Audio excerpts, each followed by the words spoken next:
Hey guys, welcome back. Another episode of the Jetta.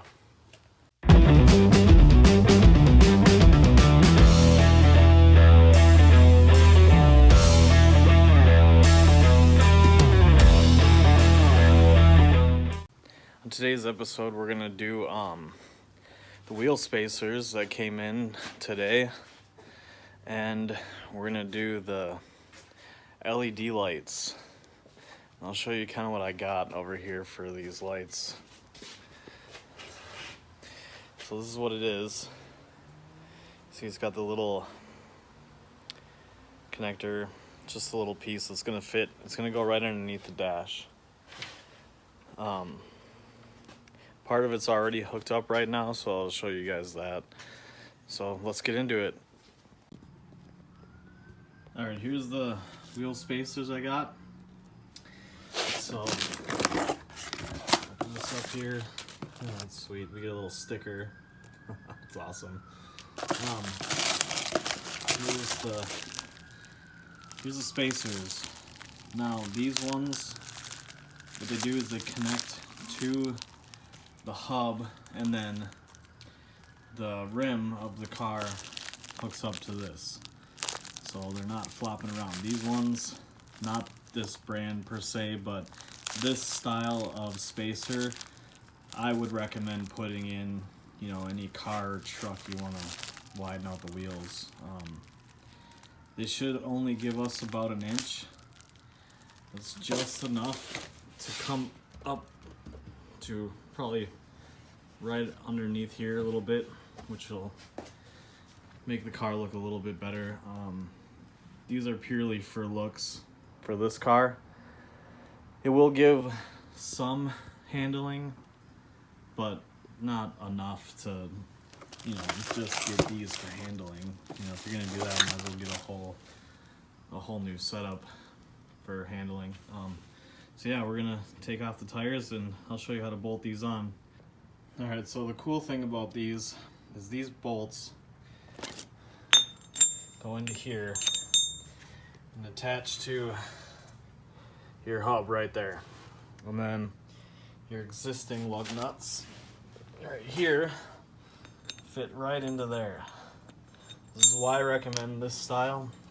There are other ones that just have like holes here. They don't have these ones, and I've heard bad stories about them, so I just wouldn't recommend using them.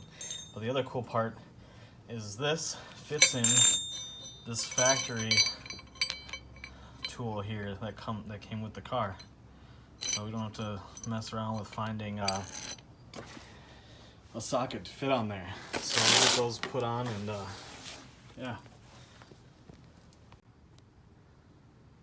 Okay, so to get these bolts in, found out that they're actually 17 millimeter. It would have been cool if this thing worked, but as you can tell, it doesn't really fit in the hole. I was hoping it would, but that's okay. So this is basically how you put them on. Then you just put your wheel on, just like normal. Just stick it right in there. And that's it. So I'll show you what it looks like with the tire on, and then we'll do a after shot of the entire car when it's done. All right, guys, here it is with the first one on. As you can tell, so much better. Tire's probably turned from when I parked, but lines up just how I wanted it. It's pretty good. I'll show you what it was like on this side. See, it's kind of sucked in. So I'm gonna do the rest of the car quick, and then I'll do the shot of the whole car, front and back, so you can see what it looks like. All right, so the rear one's on. Looks perfect. I love it. Comes out just far enough, not too far, so we're gonna show you after the install. Just like that. And before it, it's like that. Alright guys, I got it pulled out in the garage. As you can see, it's way better. Way better. Around to the front.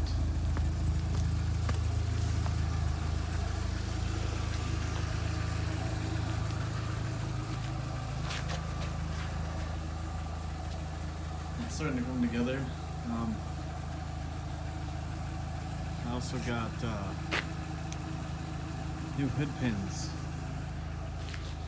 for the fiberglass hood. Now, when you buy a fiberglass hood, you gotta read in the fine print, because it does say that if you install a fiberglass hood without hood pins, it voids the warranty. So say like the hood was to fly up and snap in half, they won't cover it if you didn't have hood pins on. So,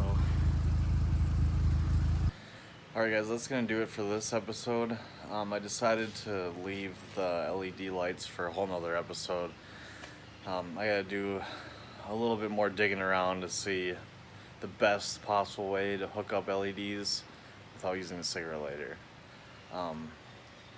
But yeah, we're gonna do the next episode is probably gonna be the short shifter if it matches up. So we'll see you next time.